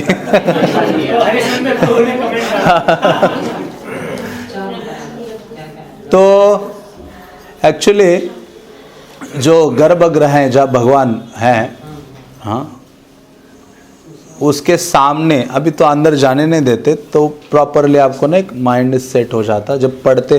जब आप देखते हैं, सुनते और पढ़ते हैं ना, तो रिलेट कर पाते हैं चीज़ों को। तो वो जहाँ अभी हम दर्शन करते हैं जिस गेट पर, उसको जय विजय द्वार कहा जाता है। और उससे वहाँ जय विजय बल्कि है नहीं, लेकिन साइड में देखो पेंटिंग्स हैं, पहले वहाँ हुआ करते थे, उनको फिर अभी वहाँ डाला है, आगे उसमें डाला है भोग मंडप में। यदि आपने देखा पेंटिंग्स है वहाँ। फिर अंदर जाते, जो अंदर का एरिया है उस गेट से अंदर गर्भगृह तक, गर्भगृह का द्वार है उसको काला घाट द्वार कहते हैं। वो जो एरिया उसको जगह मोहन कहते हैं। जगह मोहन मीन्स जहाँ से क्या करना, भगवान को देखना, उनके मुख चंद्रिका को देखना, मुख कमल को देखना। वहाँ जाके बहुत क्लोजली दिखते हैं भगवान, गर्भगृह में जाने की आवश्यकता नहीं होती, वहाँ से देखते हैं। तो ये जो जगह मोहन है वो भगवान का दर्शन करने का स्थान है। हाँ तो वहाँ, और फिर जहाँ हम अभी जिस मंडप में देखते हैं भगवान को, जहाँ गरुड़ जी है, उसको नाट्य मंदिर कहा जाता है। हाँ तो अभी तो एक प्रकार से वो जगह मोहन ही हो गया, वहाँ से हम देखते रहते, तो ये चीज़ें बदलती रहती थी। तो ये जो स्थान है वो नाट्य मंदिर है। और उसके पीछे जो है, हाँ जो दोपहर को जाओगे तो आपको खुला मिलेगा और वहाँ भोगास देखोगे, चहल पहल देखोगे। इसलिए जो जगन्नाथपुरी का जो सबसे आकर्षक स्थान है वो क्या है, जगन्नाथ मंदिर। मैं आज क्या आनंद बाजार मंदिर ही नहीं होगा तो आनंद बाजार भी नहीं होगा हाँ तो ऐसा ये स्तर है। तो हो सके तो आप जब भी मंदिर जाते परिक्रमा कीजिए, बाहर ना राउंड चैंटिंग करते हुए 2-4 परिक्रमा 3 परिक्रमा तो कम से कम करिए। आसपास जो भी छोटे मोटे मंदिर हैं, समझ में आए ना आए जाओ कि प्रणाम कीजिए, बहुत लाभ है। चैतन्य महाप्रभु अंदर उनके साथ एक स्थान है जहाँ चैतन्य महाप्रभु बैठ के कीर्तन करते थे, महाप्रभु का टेम्पल है वहाँ, बहुत अच्छी चीज़ें हैं। मतलब वो ट्राई करेंगे हम कल सुबह, चाहे दर्शन खुला हो या ना हो, अर्ली मॉर्निंग बंद रहेंगे टेम्पल छोटे छोटे, लेकिन फिर भी आपको एक आइडिया आएगा। हम थोड़ा रोम अराउंड करेंगे मंदिर के अंदर, छोटे छोटे स्थानों का दर्शन करेंगे। What time should we? 5:30 को चलते हैं, 5 साढ़े 5। आज कितने लोग 5 बजे गए थे? अंधेरा था क्या? नहीं अंधेरा था, मुझे पूछ, क्योंकि 5 बजे तो मेन गेट खुला हुआ था ना, खुला। हाँ, तो हम 5:30 जाते हैं, या जो जल्दी पहुँचे जाके वहाँ सीढ़ियों में जाके बैठे, कोई आया जाए तो पता चल जाता है उधर, तो वहाँ मिल के फिर थोड़े सा 1-2 घंटे स्पेंड करते हैं अंदर ना। साथ में जाना ठीक रहेगा, ठीक ना? अंदर फोन होता नहीं है। हाँ इधर-उधर हो गया ठीक है, तो हम टाइम देते हैं। या तो सिंगल द्वार पे मिल जाए, 5:20 नीचे से निकलेंगे यहाँ से, यहाँ से होटल हाँ, फिर रिसेप्शन पे मिल मेन गेट बाहर रोड पे खड़े हो जाइए। 5:20 at outside होटल। ठीक है, ठीक है। तो सुबह सुबह हम जाते हैं और फिर 1-2 घंटे जितना भी समय होगा अंदर थोड़ा स्पेंड करेंगे, दर्शन करेंगे, कुछ कुछ चीज़ें दर्शन करेंगे और फिर आएंगे। 4 गेट्स है चारों डायरेक्शन में, इनका सिग्नल होगा। मुझे बुक से देखना पड़ेगा, अभी मैं कई चीज़ें तो डायरेक्ट बोलता नहीं हूँ। तो 4 गेट, जगन्नाथ सेमिनार जगन्नाथ कथा कर लेता हूँ। डिजायर आ गई है, और एक छोटी डिजायर आ गई है। ऑनेस्टली हमें ऐसा लग रहा है कि हमने गलती करी, हमने बहुत जल्दी बुक करा दिया, हमें 2-3 दिन और रुकना चाहिए। अच्छा, So we want कि कभी ऐसा नहीं एक्चुअली क्या है ना, कि दोबारा हम आना चाहते हैं जी with the group and stay here for some time, go for all Chaitanya Mahaprabhu places। हाँ नहीं वो कई चीज़ें हैं, ठीक है। तो 4 द्वार हैं, मैं किताब से बताता हूँ। जगन्नाथ मंदिर के 4 द्वार हैं। एक है पूर्व का जो है जिससे हम जाते हैं, उसको कहते हैं सिंह द्वार। क्या कहते हैं? उस दिन भी मैंने कहा था, बल्कि जनरली जहाँ भी जाएंगे ना उड़ीसा में, आप सारे जो प्रमुख द्वार हैं सिंह द्वार ही कहते हैं, और सिंह वहाँ होता है। और ये जो है जनरली भक्ति और धर्म आदि का प्रतीक है। और विशेष रूप से जो लोग शुद्ध भक्ति की कामना करते हैं, जिनको डिज़ायर है कि बस हाँ अनन्य भावना से भगवत भक्ति मुझे चाहिए, हाँ वो कामना करने वाले जो वैष्णव डिवोटीज़ हैं वो इस द्वार से गुजरते। इसलिए चैतन्य महाप्रभु का कभी कोई वर्णन नहीं आया कि चैतन्य महाप्रभु किसी और गेट से अंदर घुसे, मेरे तो पढ़ने में नहीं आया, हाँ या सुना नहीं मैंने किसी वैष्णव से। सिंह द्वार से जाते थे, और बल्कि भगवान जगन्नाथ भी आते हैं मंदिर में और जाते एक ही गेट से, सिंह द्वार से। तो ये सिंह द्वार सबसे महत्वपूर्ण द्वार है। और दूसरा है पश्चिम की ओर व्याघ्र द्वार है। व्याघ्र मीन्स कौन? शेर। हाँ ये जो शेर, तो वो वास्तव में व्याघ्र तांत्रिक का प्रतीक है, और जिनके अंदर बहुत कामेच्छाएं हैं, हाँ अघोरी लोग जिनको बहुत कामना है ना, कामनाओं की पूर्ति करनी है ना, ऐसे अघोरी चित्र विचित्र कामना होती है लोगों की, उनकी पूर्ति के लिए वहाँ से लोग गुजरते हैं। हाँ अघोरी बाबा लोग, ऐसे तांत्रिक साधु लोग, देवी उपासक वगैरह, तो ये पश्चिम द्वार से जाते हैं, व्याघ्र द्वार से। और जो हस्ती द्वार है, हाँ जिसमें देवी देवता प्रवेश करते हैं मेनली। हाँ हस्ती द्वार जब हम घुसेंगे तो राइट साइड में आता है। आप प्रयास कीजिए जब जाएंगे तो एक तो टेम्पल के बाहर रोड से भी परिक्रमा कीजिए, हाँ आपको थोड़ा वो पता चलेगा कि कहाँ गेट कौन सा क्या है ना, थोड़े से चिन्ह दिखाई देंगे। व्याघ्र है, हाथी है। हाथी द्वार में हाथी नहीं है, अंदर आएंगे तब हाथी दिखते हैं, तो एक ही द्वार है जिसमें वो नहीं है। और जो अश्व द्वार हैं, कितने हो गए? ये दक्षिण का द्वार है। हाँ तो यहाँ विशाल घोड़े और वो है, उसमें भगवान जगन्नाथ बलदेव खड़े हैं घोड़ों के ऊपर एक प्रकार से। हाँ, तो ये यहाँ इसमें से राज परिवार के जो सदस्य हैं, भगवत सेवा करने वाले गजपति राजा, उनके सारे जो सदस्य हैं वो वहाँ से प्रचार ये करते हैं, जिसके द्वारा समृद्धि, धन, ऐश्वर्य व्यक्ति को प्राप्त होता है। लीड करने की भावना, कंट्रोल करने का वो सब उनके पास है। तो ऐसे ये सारे द्वार हैं।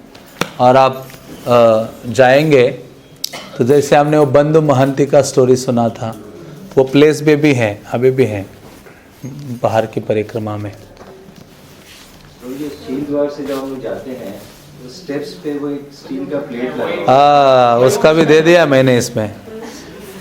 वो एक्चुअली उसको कहते हैं यमशिला। क्या कहते हैं? मैं देख ही लेता हूँ। तो वो यमशिला है।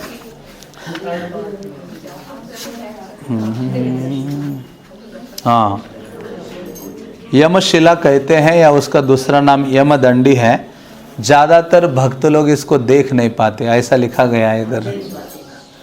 और तो शास्त्र कहते हैं, जनरली ऐसे कहा जाता है कि व्यक्ति को, क्योंकि इसमें जब मैं अभी आया था तो मैंने कई लोगों से पूछा, फिर कई पंडितों से बातें की, तो कई अलग अलग रीज़न पता चले।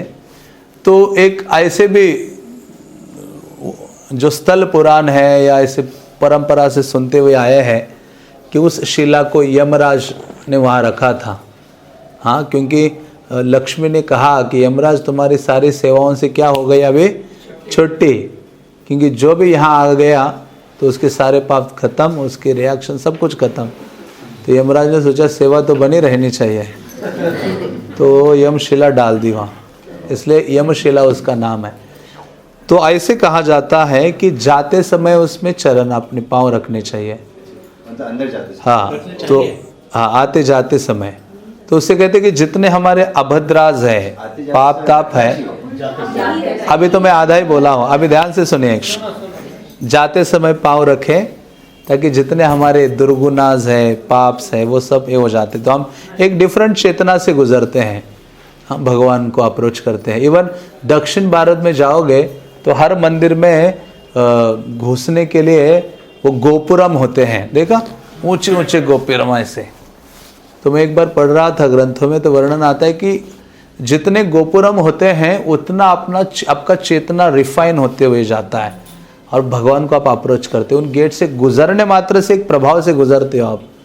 हाँ, तो वैसे ही ये यमदंडी या यमशिला पर पाँव रख के जाते हो तो ऐसे कहते हैं कि सारे पाप दुर्गुण सबके शिथिल हो जाते हैं, कम हो जाते हैं, चेतना थोड़ा रिफाइन होता है।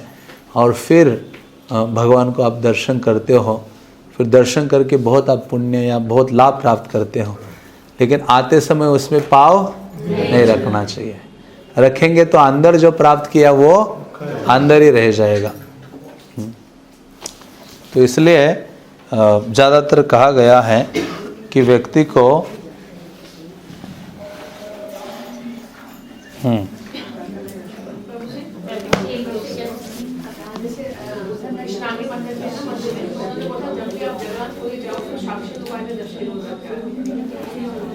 ऐसा शास्त्रीय नहीं है। साक्षी गोपाल पहले जगन्नाथपुरी में नहीं थे। साक्षी गोपाल कहाँ थे? दक्षिण भारत में थे, पहले वृंदावन में थे। उनका नाम गोपाल था। जहाँ गोविंद देव का मंदिर है वहाँ वो अभी भी है, गोपाल घेरा, गोविंद घेरा, मदन मोहन घेरा। ऐसे आप थोड़ा रोम अराउंड करोगे ना वृंदावन में तो आपको पता चलेगा ये घेरा क्या चीज़ है। लोग घर हैं, फिर मंदिर है, उसको घेरा आदि कहते हैं। तो वह गोपाल घेरा अभी भी है। तो ये गोपाल वहाँ थे। फिर वो दो ब्राह्मणों की कथा से हम देखते हैं विद्यानगर गए। विद्यानगर दक्षिण भारत में है। पुरुषोत्तम देव जो राजा थे, राजा प्रतापरुद्र के पिता थे, राजा पुरुषोत्तम देव, पुरुषोत्तम जाना उनको कहा जाता है। वो जब उन्होंने वहाँ के जो राजा थे नरसिम्हा देव समथिंग कुछ ऐसे, उनको पराजित करके हाँ फिर दक्षिण भारत से ये विग्रह लाए थे 7। कौन कौन से लाए थे? तीन विग्रह लाए थे। एक लाए थे राधाकांत। कौन से लाए थे? राधाकांत। गंभीरा में आप जाओगे तो राधा कृष्ण हैं, वो वहाँ से लाए हुए हैं। वो पहले चैतन्य महाप्रभु के जो चरण है वहाँ उनकी उपासना होती थी। लेकिन राजा के जो गुरु थे काशी मिश्र, जिसका गंभीरा ये उनका घर है, उन्होंने महाप्रभु को दिया रहने के लिए पूरा घर। तो उनकी डिज़ायर थी, क्योंकि उनके कोई बच्चे संतान कोई नहीं था, वो विग्रह की सेवा करना चाहते, वही उनके लिए जीवन सर्वश्रेष्ठ था। तो उन्होंने राजा से निवेदन किया, तो ये राधाकांत मंदिर के अंदर से उनके घर भेजे गए, उनकी सेवा करते थे। फिर महाप्रभु उनकी आराधना करते थे गंभीरा में। वो राधाकांत वो लाए थे, और दूसरे विग्रह लाए थे गणेश, कांची गणेश, या उनका नाम है भांड गणेश। क्या है? भांड गणेश, जो अभी पूजनीय है। जगन्नाथ मंदिर का जो स्ट्रक्चर है उसके पीछे है, ऐसे मोटे से है ना, भांड गणेश। और तीसरे विग्रह लाए थे साक्षी गोपाल, क्योंकि राजा बहुत डिवोटी था, ग्रेट डिवोटी था। उन्होंने देखा गोपाल यहाँ है, साक्षी गोपाल गए, साक्षी गोपाल के चरणों में गिर के उन्होंने कहा, हे गोपाल आप मेरे देश चलिए, आप कृपा करने के लिए चलिए। तो साक्षी गोपाल फिर उनके साथ आए। तो साक्षी गोपाल को लाकर राजा का महल कटक में हुआ करता था, हाँ 12 हंडी ऐसे कुछ था, में 12 बाटी नाम का स्थान है, वहाँ महल में वहाँ एक टेम्पल बना के साक्षी गोपाल वहाँ रहते थे। लेकिन कालांतर में बहुत मुस्लिम और कई चीज़ें हुई, तो जब चैतन्य महाप्रभु ने दर्शन किया तो साक्षी गोपाल इधर नहीं थे जहाँ हम जाते हैं। साक्षी गोपाल कहाँ थे? भुवनेश्वर से आगे कटक एक टाउन है ना, महानदी के किनारे, वहाँ थे। चैतन्य महाप्रभु ने जब दर्शन किया, महाप्रभु के बाद अभी 200-250 साल समथिंग, फिर यहाँ राजा ने एक मंदिर बनवाया विशाल, ये गांव, वहाँ फिर ये साक्षी गोपाल को रखा। उनके नाम से ही क्या पड़ा नाम उस गांव का? साक्षी गोपाल, उस गांव का भी नाम है। तो ऐसा शास्त्रीय नहीं है कि दर्शन करे या ना करे, लेकिन ठीक है, ऑन द वे है तो हमें दर्शन करना चाहिए। लेकिन यहाँ लोकल लोगों ने बोला है कि जगन्नाथ का दर्शन किया, उसके साक्षी है। कौन साक्षी? साक्षी गोपाल साक्षी है, साक्षी तो जगन्नाथ ही है।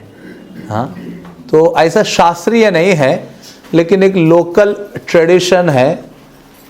तो जनरल लोग कहते तो फिर सब लोग क्या करते? फॉलो करते। लेकिन अच्छा है, जितना अधिक भगवान के दर्शन करोगे, प्रसाद पाओगे, उतना क्या है? लाभ ही लाभ है। तो लेकिन शास्त्रों के एंगल से देखेंगे तो एक अलग मत है। तो आप जैसे मंदिर में घुसेंगे, पहली जो सीढ़ी है उसके पास दिखाई देगा आपको। स्टील जो प्लेट टाइप दिखता है, हाँ जो प्लेट है, मतलब वो शिवलिंग नहीं है, शिवलिंग नहीं, शिला है। और हमेशा जब मंदिर में प्रवेश करेंगे तो जैसे उस शिला के बाद आपके लेफ्ट साइड में काशी विश्वनाथ है, उनको प्रणाम करके जाइए, क्योंकि वो क्षेत्रपाल है, वो सिक्योरिटी गार्ड। जैसे हम भुवनेश्वर में चर्चा किया ना, शिव जी क्या है? सिक्योरिटी। बल्कि उनको वहाँ क्यों बिठाया गया है? वो बड़े पुरी में आए थे एक बार, बड़े घमंड से आए थे, अहंकार से, उनको अंदर ही नहीं आने दिया, इसलिए उनको वहाँ बिठा दिया। अहंकारी व्यक्ति को अंदर एंट्री नहीं है। वो पार्वती के साथ कुछ हुआ होगा, ऐसा कुछ आता है पुराणों में। दोनों तो दोनों रखिए, एक रखिए, कोई प्रॉब्लम नहीं है। हाँ, रात को श्रृंगार आरती होती है, उसमें ऐसा है कि उसके बाद जगन्नाथ जी वृंदावन जाते हैं एवरी नाइट? जाते तो वैसे शास्त्रों के द्वारा देखो तो कृष्ण वृंदावन छोड़ते नहीं। ये तो वासुदेव कृष्ण हैं जो यहाँ बैठे हैं, लेकिन अभी कौन से मूड में है? ब्रज के मूड में है। तो जाते तो नहीं हैं, लेकिन वो वृंदावन का स्मरण और जाना सेम ही है। हाँ, तो जैसे कहते हैं कि कोई वृंदावन का स्मरण करे तो उसको जाने का लाभ मिलता है, पुराण में वर्णन आता है वृंदावन महिमा में। तो वैसे ही भगवान रात को, क्योंकि जगन्नाथ को नींद नहीं आती, क्या प्रॉब्लम है? ये प्रॉब्लम पहले से है। हाँ, कितने लोगों को नींद नहीं आती? हमें तो क्लास में भी नींद आती है, लेकिन मैंने कभी नहीं देखा कि कोई प्रसाद पाते पाते सो गया है। देखा है आपने? कोई प्रसाद पाते पाते मतलब सो गया नहीं, पाने के बाद सो जाता है। तो लेकिन जगन्नाथ का क्या है? ये बहुत विरह है, सेपरेशन है उनको, तो इनको नींद नहीं आती। दिन भर तो इनको इतना ऑपुलेंस ड्रेसेस पहनाए जाते हैं, बहुत सेवाएं होती हैं। जब रात्रि होती है, रात्र काटना बड़ा क्या होता है? कुछ लोगों को तो बड़ा टेंशन आता है ना मटेरियल वर्ल्ड में, हाँ, रात कैसे कटे। हाँ, तो वैसे जगन्नाथ को रात निकलती नहीं है। हाँ, तो उनको वृंदावन का स्मरण होता है, क्योंकि वृंदावन के इतने अमेजिंग डिवोटीज हैं, उनके प्रेम से उनको बांध दिया है। इसलिए क्या करते, रात को जो आखिरी वेश भगवान धारण करते हैं वो बड़ा श्रृंगार वेश। कौन सा वेश? हाँ, तो 23 वेशों का वर्णन है इस बुक में। 23 डिफरेंट वेश धारण करते, क्यों, कैसे, क्या क्या धारण करते, कितने गोल्ड पहनते, ये सब दिया हुआ है। तो ये बड़ा श्रृंगार वेश मीन्स केवल सारा ऑपुलेंस का बाजू में रखते हैं, ओनली फ्लावर्स, तुलसी, इन सब धारण करते भगवान अधिक से अधिक। क्योंकि वृंदावन की जो गोप ललनाएँ हैं, गोप बालिका या गोप वधू हैं, वो कृष्ण को इससे ही श्रृंगार किया करते थे। क्योंकि वृंदावन में तो कोई ऐसे गोल्ड मुकुट ये सब चीज़ें यूज़ नहीं करते थे, उनको तो नेचुरली फ्लावर्स इन सब चीज़ों से पहनाते थे। तो उसी वेश में भगवान रहते हैं, और वो बाकी सारे वेश उतारे जाते हैं, लेकिन ये वेश रात को उतारते नहीं। उसी वेश में क्या करते हैं, शयन करते भगवान।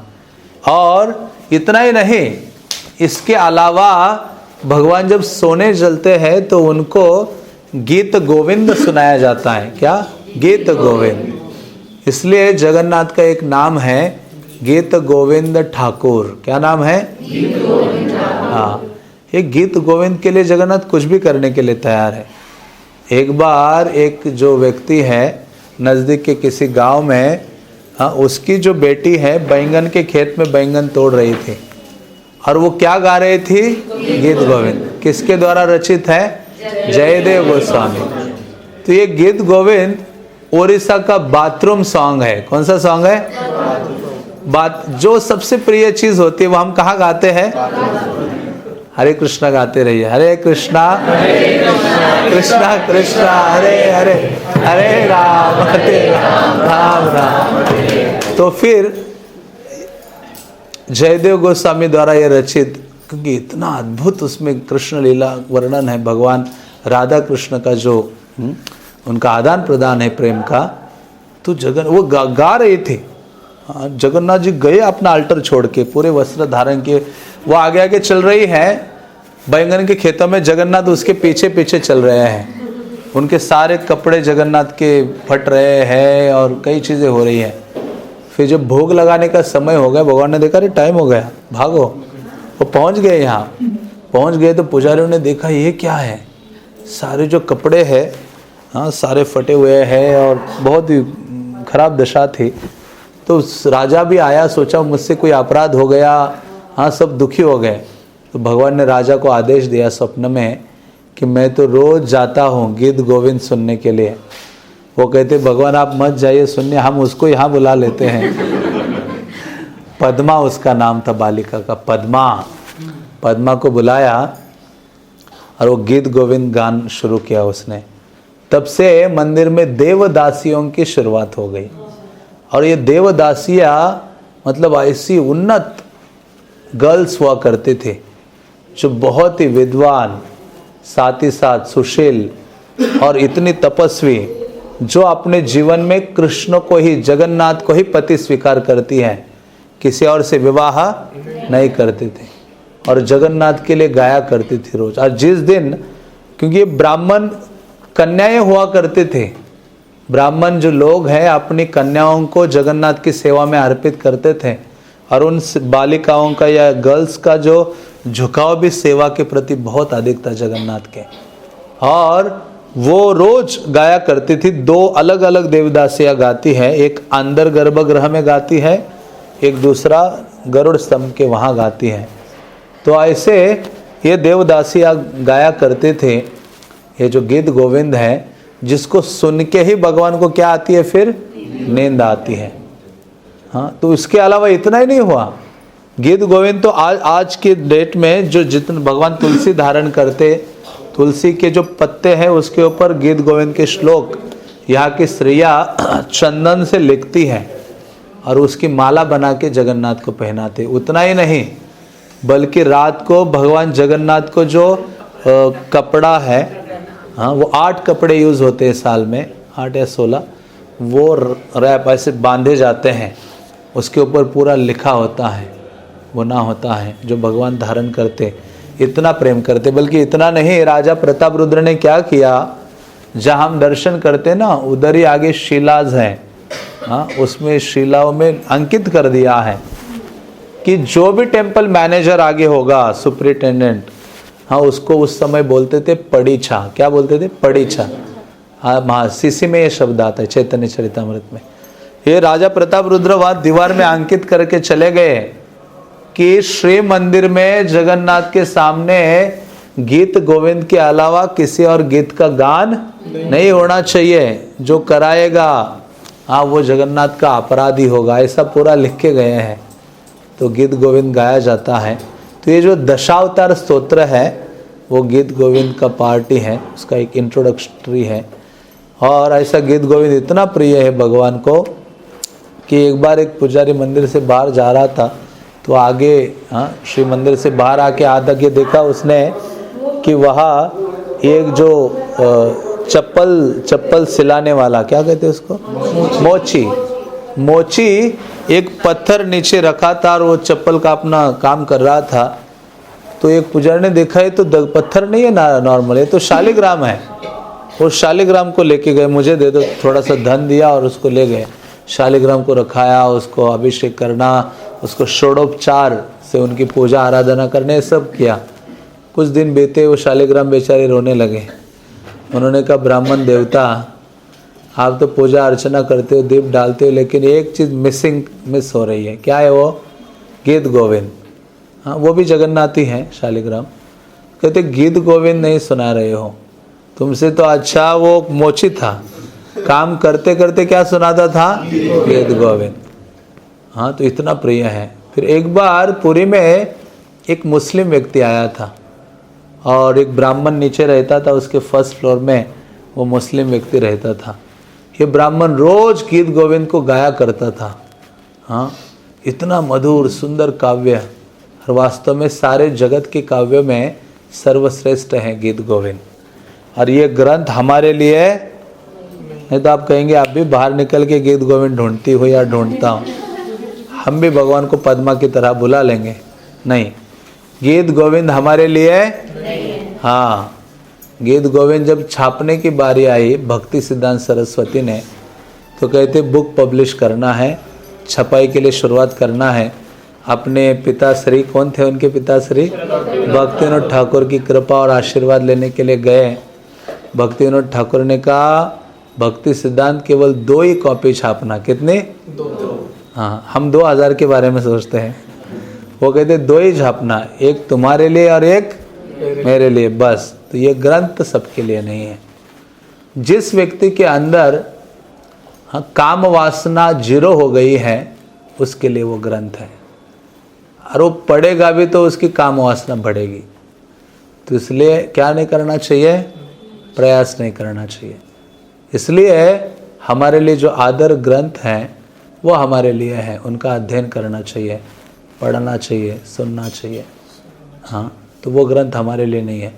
जो वास्तव में एक संसार बंधन से मुक्त हो गया है, जो कृष्ण का निरंतर 24 घंटे, जिसका मन कृष्ण में इतना लीन है कि वो बाहर ही नहीं आता, हमारा मन कृष्ण में लगता नहीं है, हाँ, वो उस व्यक्ति के लिए है जो मुक्त पुरुष है। हाँ, गीत गोविंद साधारण नहीं है। तो वो जो ब्राह्मण गाया करता था और वो मुस्लिम व्यक्ति ऊपर, उसको इतना अच्छा लगता था, उसका हृदय गदगद हो जाता था। समझ में नहीं आता था क्या चल रहा है, संस्कृत काव्य है। फिर वो ऊपर से सीढ़ियों में आके बैठता था उसके दरवाजे के पास। एक दिन ब्राह्मण ने देखा, अरे ये मुस्लिम यहाँ नज़दीक आके बैठा है। कहता मुझे समझ में आता, लेकिन ये बहुत अच्छा है, ये चीज़ मुझे भी सिखाओ। मुसलमान व्यक्ति ने क्या कहा? मुझे भी सिखाओ। कहता मैं सिखाऊंगा, याद कर लोगे ना? कहते हाँ। पूरा मुस्लिम व्यक्ति पूरा सीख गया गीत गोविंद का अर्थ से सब कुछ। हाँ, स्वाभाविक रूप से भगवान के प्रति उसके हृदय में भगवान की कृपा होगी। हाँ, प्रेम का वर्षाव हो गया। और उन्होंने कहा जब भी इसको गाओगे भगवान के लिए आसन रख देना सामने, क्योंकि जब भी इसको गाते तो कौन आते हैं सुनने के लिए?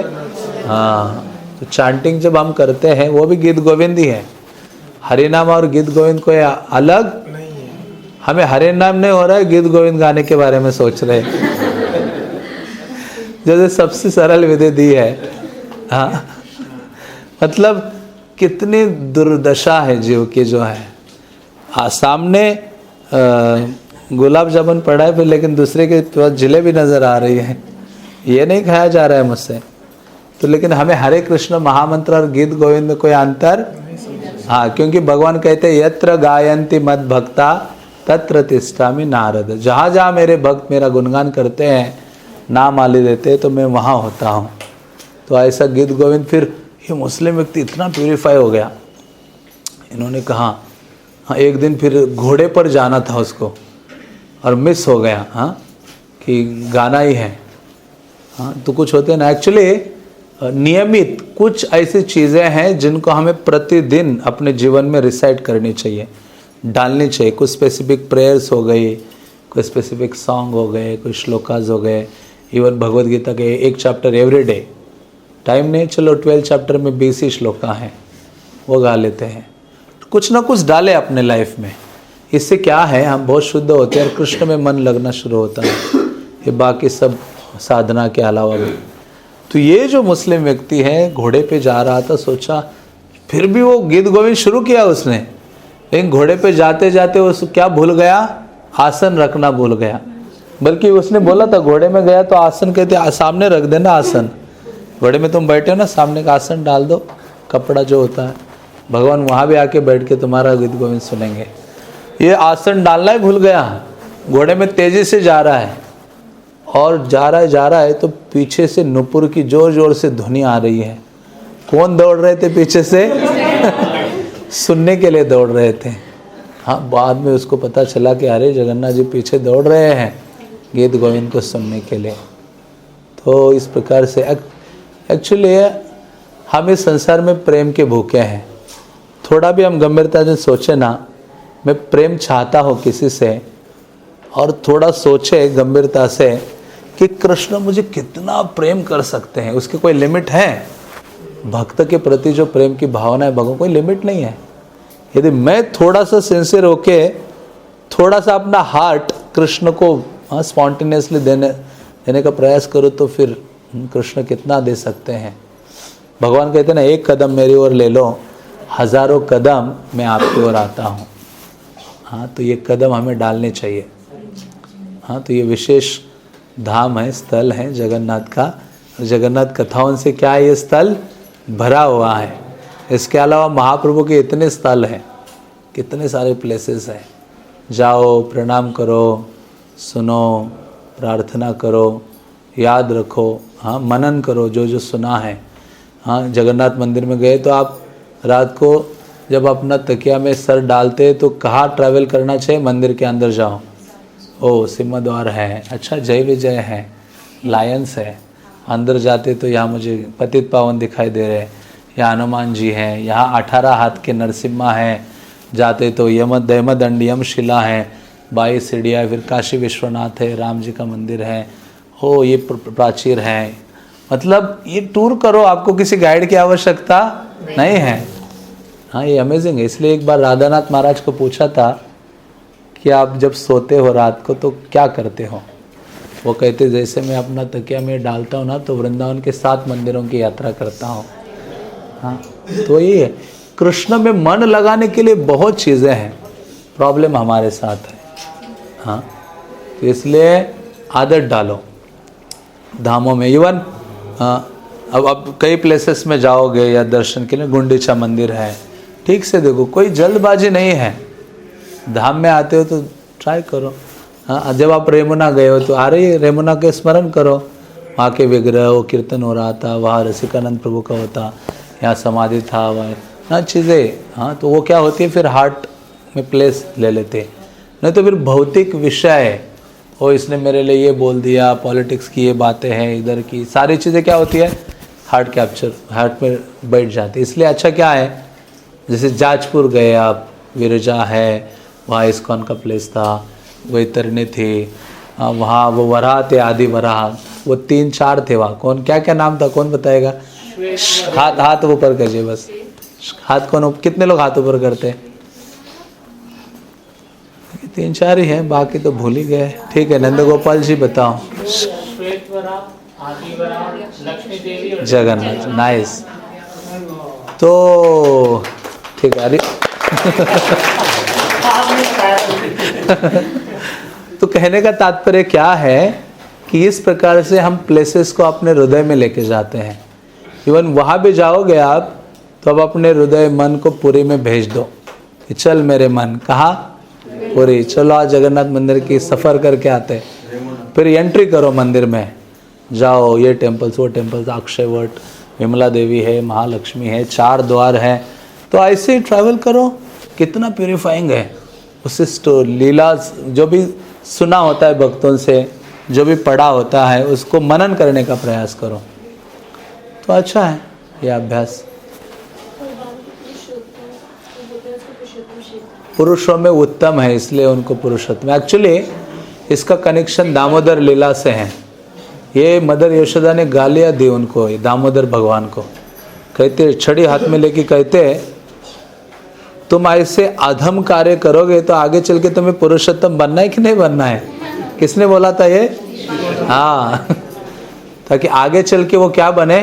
पुरुषोत्तम में उत्तम। इसलिए जितने भी पुरुष हैं या जो भी हैं, सारे 6 अवतार, तो इसलिए वो पुरुषों में जो उत्तम है उनको पुरुषोत्तम कहा गया है। उन्होंने बोला तुम तो अधम कार्य करते हो, ये सब बंदरी जैसी हरकत, चोरी करना, क्या क्या उटपटांग हरकतें करते थे ना कृष्ण, तो उस समय ये बोला था उनको पुरुषोत्तम। तो भगवान ने कहा ठीक है, मेरे माँ ने बोला ना पुरुषोत्तम, आगे बन के दिखाऊंगा। तो बने गए पुरुषोत्तम। फिर एक होता है ना, अपना नाम सबको प्रिय है। आप में से कोई है जो खुद का नाम प्रिय नहीं है? हाँ, सबको अपना नाम क्या है? प्रिय है। हरे नाम प्रिय हो या ना हो, लेकिन अपना नाम हमको क्या है? प्रिय है, नेचुरली। तो कई बार होता है, मैंने कई गांवों में देखा कि जो लोग हैं वो घर बनाते हैं तो घर के ऊपर अपना नाम ना ले, निवास, पति पत्नी निवास जो भी होता है ना, कुछ ना कुछ डालते हैं। तो उसी प्रकार से जगन्नाथ को इतना वो हो गया कि भगवान ने सोचा मैं ग्रेट हूँ, तो नाम क्या दिया इसको? पुरुषोत्तम क्षेत्र। लेकिन वृंदावन में ऐसे नहीं किया। वृंदावन में डिवोटी इतने प्रिय है ना, इसलिए किसका नाम दिया वृंदावन को? अपने धाम को कृष्ण ने किसका नाम दिया? वृंदा देवी, तुलसी का वृंदावन। हाँ, यह एक डिफरेंट मूड है उनका, वहाँ बिल्कुल भक्तों के वश में है। यहाँ राजा है इसलिए महल में रहते, और राजा और रानी कभी एक साथ नहीं रहते। हाँ, एक साथ ज़्यादा नहीं देख सकते अब राजा रानी को, इसलिए ये लक्ष्मी अलग है, जगन्नाथ जी अलग है, अलग अलग दोनों स्थान में। हाँ, वो अलग है। जी महाप्रसाद की काफी लीलाएं सुनी है, पर उसके प्रति जो श्रद्धा है वो एक लेवल से ऊपर नहीं जा पाती। खाते रहिए प्रसाद, श्रद्धा बढ़ेगी।